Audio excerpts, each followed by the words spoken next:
Bonjour à tous, j'espère que vous allez bien. On se retrouve aujourd'hui pour une nouvelle vidéo. Alors aujourd'hui je vais donner mes pronostics pour la finale de l'Euro 2020 qui opposera l'Italie du coup à l'Angleterre. Donc une très belle affiche nous attend et je vais aujourd'hui du coup donner mon pronostic. Donc on va déjà analyser le parcours de chaque équipe. Donc l'Italie commençait très bien avec une victoire 3-0 face à la Turquie. Franchement c'était très impressionnant. Ensuite ils ont enchaîné avec une victoire encore une fois très belle face à la Suisse, 3-0 encore une fois. Franchement très impressionnant. Et finalement ils ont fini la phase de poule avec une victoire 1-0 face au Pays de Galles. Donc l'Italie qui a été vraiment très impressionnant pendant les matchs de poule comme vous pouvez le voir. On a tout de suite compris que ça serait l'un des favoris pour cet Euro. Franchement l'Italie sur les matchs de poule il n'y a absolument rien à dire. En huitième de finale l'Italie est tombée face à l'Autriche qu'ils ont battu 2-1 aux prolongations. Donc c'était pas du tout aussi simple que les gens pouvaient le croire. L'Italie qui a quand même eu pas mal de difficultés à remporter ce match. Ensuite, ils sont tombés en quart contre la Belgique, donc une très grosse affiche. Là, franchement, il y avait deux grandes équipes qui se rencontraient. Finalement, victoire 2-1 de l'Italie, une prestation exceptionnelle des Italiens qui menait à un moment 2-0. La Belgique qui a d'ailleurs marqué sur penalty. Donc franchement, rien à dire, l'Italie qui était bien au-dessus de cette équipe belge. L'Italie méritait complètement sa place pour ces demi-finales. En demi-finale, l'Italie a joué contre l'Espagne, donc ils ont gagné au penalty parce qu'il y avait un partout. Franchement, c'était pas aussi simple que ça. L'Espagne qui ont fait quand même un très beau match. L'Italie qui ont été mis en difficulté à de nombreuses reprises, mais finalement se qualifier au penalty dans une séance au tir au but qui était très attendue. Et du coup, l'Italie qui est aujourd'hui en finale de cet Euro 2020. Du côté des Anglais, ça commençait plutôt bien avec cette victoire contre la Croatie 1-0 avec un but de Sterling qui a été très bon tout au long de cette compétition. Franchement, il a été exceptionnel.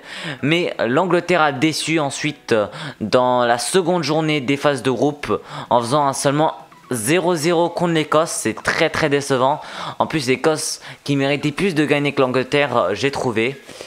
Et ensuite, finalement, ils ont réussi à se qualifier avec cette victoire en République tchèque en les battant seulement 1-0.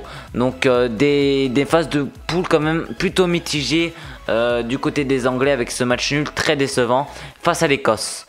Nous arrivons donc en huitième de finale. L'Angleterre tomba contre l'Allemagne. Donc un très gros match. L'Allemagne qui avait fini deuxième de sa poule derrière la France.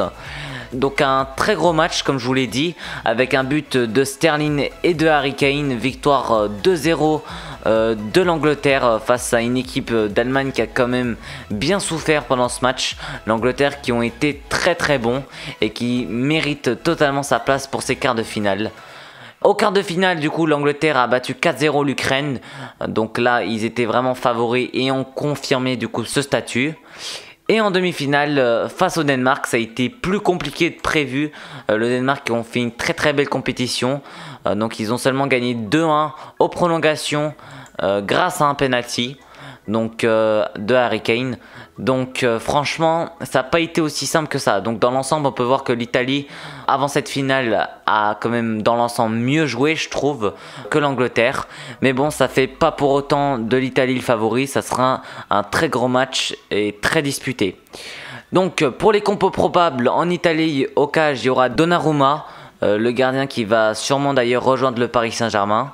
En défense, il y aura Di Lorenzo, Bonucci, Chiellini, Emerson. Au milieu de terrain, Barella, Jorginho, Verratti. Et en attaque, Chiesa, Immobile et Insigne. Du côté des Anglais, il y aura Pickford au cage, Walker, Maguire, Stones, Shaw en défense, Rice et Phillips au milieu de terrain. Et en attaque, Saka, Mount, Sterling et Harry Kane. Donc des très grands joueurs qui seront présents. L'Angleterre devra compter sur un gros Sterling pour ce match. Si Sterling passe à côté de sa rencontre, ça risque d'être très compliqué pour les Anglais.